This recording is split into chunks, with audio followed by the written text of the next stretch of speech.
Most of the advice online about how to create a resume is from either job seekers or HR professionals. But if there's one group that we should probably be listening to a little bit more, it's the hiring managers themselves. What's up, everyone? My name's Adam, and across a couple of decade long career in industries as diverse as advertising, technology, hospitality, and real estate, I've hired hundreds, if not thousands, of different people. And in this video, I want to give you an idea of what it is that I look for in a candidate's resume before moving on to the interview stage. So let's get into it. First things first, when you are designing a resume, the first thing you should do is actually take an inventory of all the skills and attributes that make you good at what you do and that make you a qualified candidate. The reason you want to do this before you even get into the resume writing process is because you want all of your focus and all of your attention focused inwardly on you. If you don't have a good idea of what you bring to the table, by the time you get to the point of actually drafting the resume, you're going to end up with a resume that looks pretty good and that maybe has all the right words, but is going to be filled with a lot of fluff and a lot of void stuff. So you want to really make sure that you've understood what qualities that you're bringing to the table so that you can make sure that as soon as you sit down to actually write down that resume and fill in those bullet points, every single bullet point you're putting into that resume is linked to a skill that differentiates you from the competition. This is also going to have the added bonus of once you get to the interview stage, the prep for your interview questions is going to go so much more smoothly because you already have a really good idea of what you can actually do and what you actually bring to the table. The next thing you want to do, or rather the next thing you want to avoid doing, is creating a generic resume that you're going to use to apply for multiple jobs with.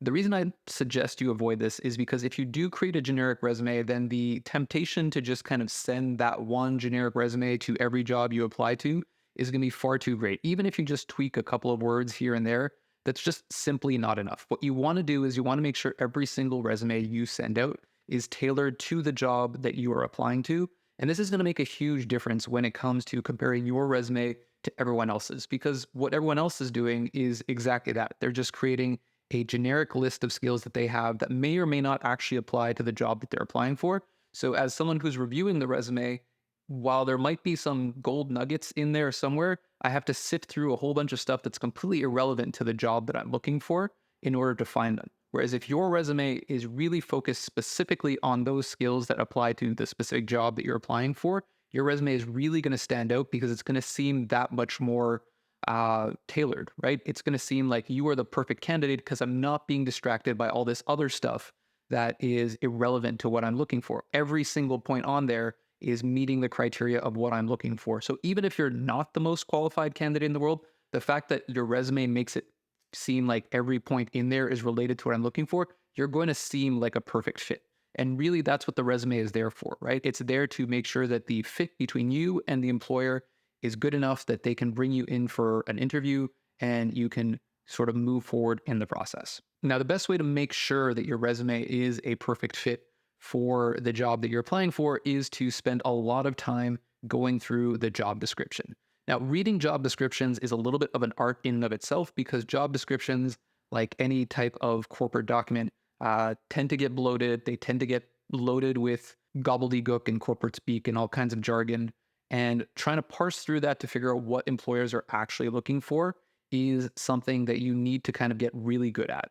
The way that you're going to do this is really by looking through that job description and kind of doing the reverse of what you did when you made a inventory of the skills and attributes that you are bringing to a role. What you want to do is you want to go through the resume and kind of try and pull out what are the skills that the employer is looking for and what are the attributes that the employer is looking for and list those down in sort of two columns. That way you have sort of a summary of what the employer is looking for. You can compare that to the summary of what you have to offer. And it's a really quick way for you to say, am I a match for this position? Yes or no? Am I a 5% match, a 50% match, or am I 100% match? And the more you match, the more likely that you're going to be able to go to that next round and to get that interview. Now, I'm not saying if you're not a 100% match, you shouldn't apply to the job. Not at all. You lose absolutely nothing for applying to jobs. So by all means, apply. But it gives you a good idea of how you can tweak your resume and how you can tailor it for each individual position that you're applying for. Another quick tip when you're looking at job descriptions, any job description is going to have a list of skills or attributes that are nice to haves and a list of skills and attributes that are must haves.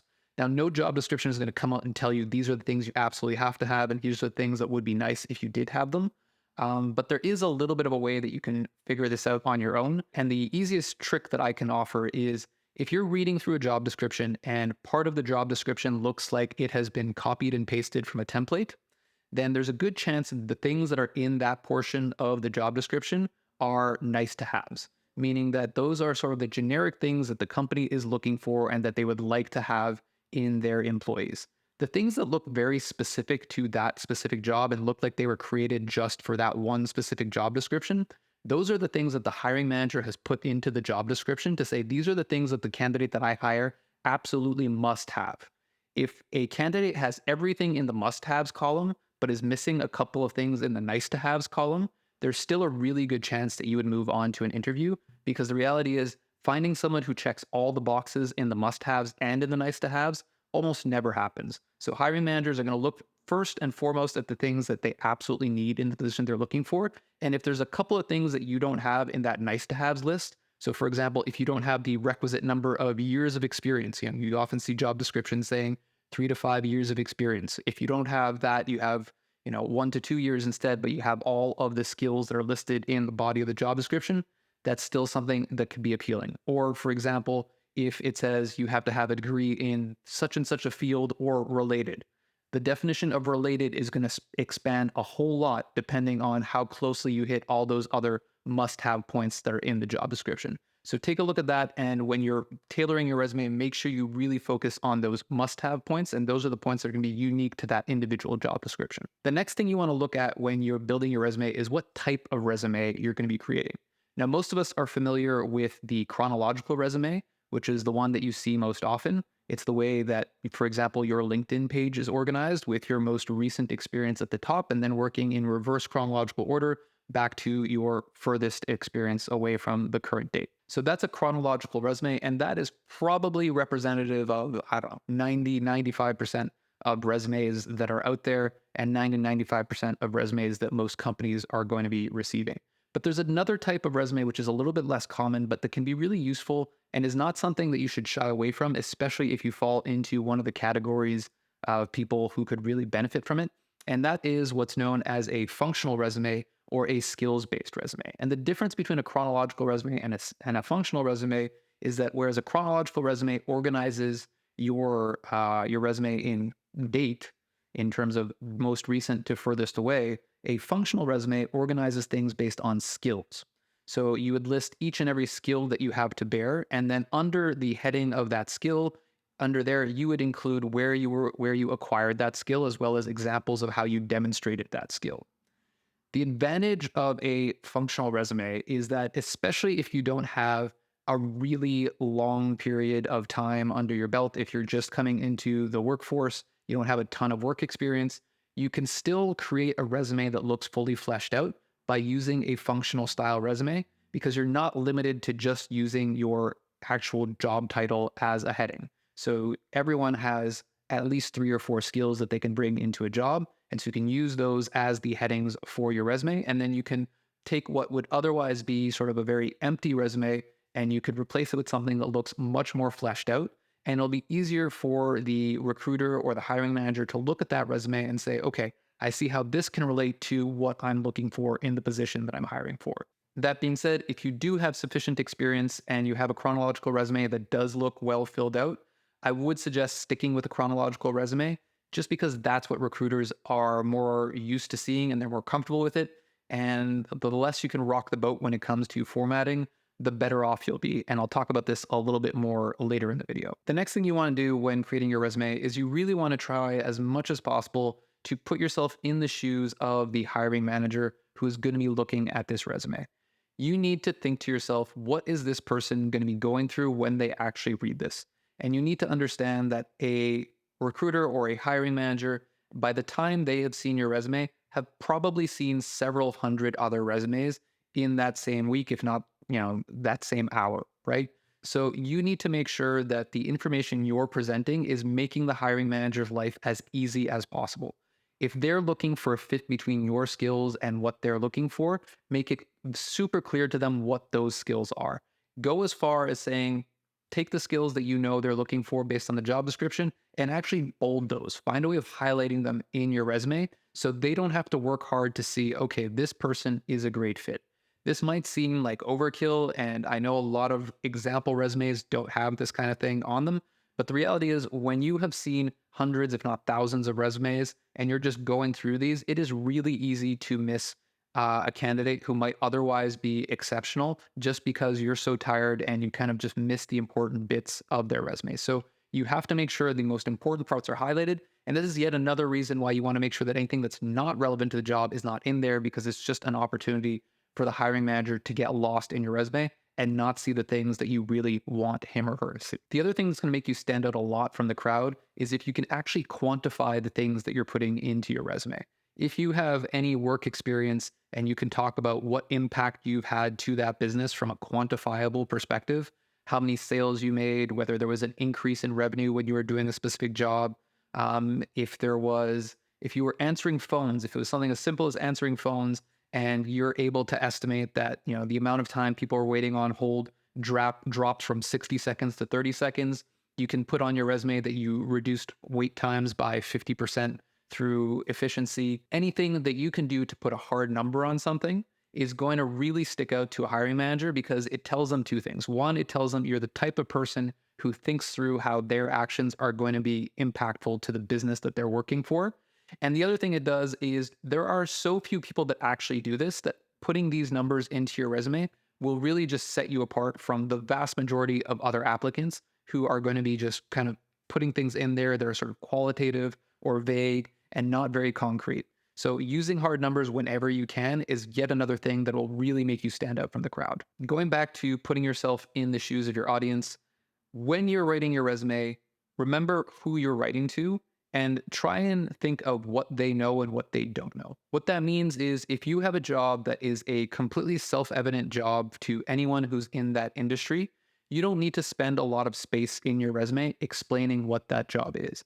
If there's any kind of expectation that the person who's reading your resume should know what it is, then just go ahead and list the title of the job and don't spend a bunch of time explaining what it is. On the flip side, if you're applying to a job in the financial world, but you have a bunch of experience in a completely different field, let's say you did agricultural work for a summer and you got a bunch of experience doing things where you were milking cows. I don't know what you were doing, but if there is no expectation that the person who's reading your resume is going to understand what it is that you actually did, then you need to spend a little bit more time explaining what it is, how it's important, what skills you acquired, and how it can relate back to what the hiring manager is looking for. Whereas if it's something that's directly in the same field, you don't need to draw those connections because they'll be able to do that themselves. So understand who's reading the resume, understanding what they should probably already know, and tailor your resume accordingly. Next up, I want you to remember what the purpose of a resume is. And the purpose of the resume is to get you to an interview. Why does that matter? Well, the first stage of that is to give the hiring manager and the recruiter enough information for them to be able to say, this person seems like they would be a good fit for the role based on the skills and the attributes that they're bringing to the table. Once you get to the interview, then you'll have the opportunity to showcase your personality. And that's the point at which they will decide whether you're a good culture fit and whether they feel like they can work for you. But all of that stuff is going to happen in the interview, which means that in the resume stage, you really need to focus all of your attention on making sure you've made it clear that you check the boxes in terms of what the hiring manager is looking for. This is not the time for you to go on and on for pages and pages about what your interests are. No, this is the time where you really say, hey, you're looking for this. I've got this. We should meet. We should talk. Once you talk, that's when you can get to the stage of, are we a good fit personally? Do I, feel like I would fit in this business?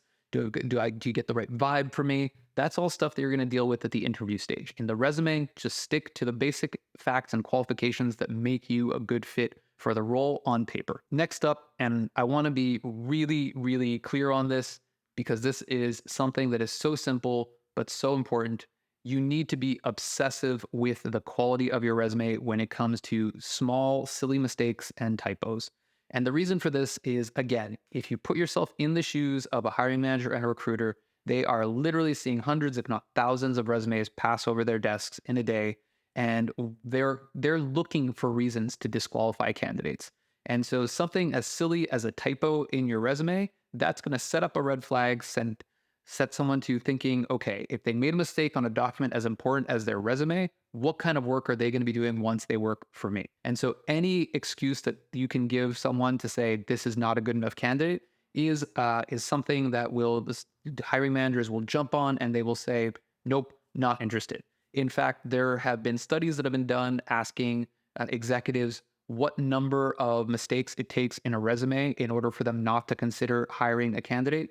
And just one mistake, after just one mistake already, about 40% of executives say they would not hire that candidate. By the time you get to 3 typos in a resume, forget it. I think you're at 97% of hiring managers would not touch that candidate. So pay attention to silly little things like typos and formatting, because these are things that, while they may seem small and they may seem insignificant, they are the things that can make the difference between you getting an interview and you going into the no thanks pile. Next up, I want you to know that you can over design a resume. Okay. The resume is not your opportunity to show off your Photoshop skills or your InDesign skills. A resume is literally just a place where you are going to say, hey, this is how I'm going to communicate to you that I am the right person for this job as quickly and as efficiently as I possibly can. So what that means is really pretty resumes that have graphs and images and tons of colors.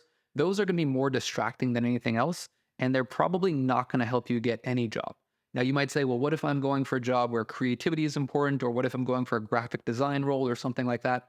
Any job where those things are really, really important, they're going to be asking you for a portfolio. And the portfolio is the place where you're going to want to show off your creativity. Your resume is not the place where you're going to go crazy and start demonstrating how much you love using different color palettes and all this stuff. Keep it simple. Pick a design that is simple, appealing, and that conveys information as quickly as possible. Anything more than that will just be distracting and will actually work against you in the hiring process. Almost at the end of my tips here. This one is one that's really quick, but I think is worth highlighting.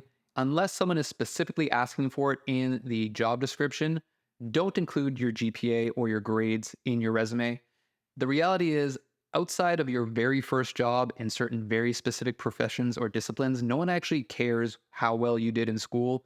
Even if you were you had a 4.0 GPA, it doesn't really matter. And you including your GPA in your resume to some extent can feel to certain hiring managers like you are a little bit immature and you don't really fully understand what's important, because what's important is experience and skills, not so much whether or not you graduated with an A+ or an A-. So GPA, reserve that for the specific instances where the job is looking for it. Otherwise, don't put it on your GPA. It's just going to make you look more immature than you actually probably are. And the last tip I have for you when preparing your resume is don't copy and paste your LinkedIn profile and use that as your resume. Remember, again, going back to the very first thing I said, what you want to do when you're creating your resume is really just pull out those skills that you have that you think are going to match you to the role that you're applying for, and only focus on those in your resume. Whereas your LinkedIn profile is more of a global overview of everything that you've done and kind of your personal history. In fact, your LinkedIn profile is a great addition to your resume, and you should include a link to your LinkedIn profile in your resume, because a lot of employers will go to that LinkedIn profile to kind of get a better overview of who you are. But they're only going to get to that stage if you've already convinced them that you're a good fit for them. So save all of those extra things that you otherwise would not be including on your resume for your LinkedIn profile. And maybe I'll do a different video on how to set up your LinkedIn profile. But for now, focusing on your resume, just make sure your resume is not a copy paste of your LinkedIn profile. And already that's going to get you a long way towards getting that interview. And now that you've nailed the resume, the next step is going to be to nail that job interview. And that's what a future video of mine is going to be about. So make sure you subscribe to catch that video when it comes out. And in the meantime, check out this video where I'll go into another tip about things that you probably should have learned in school, but didn't.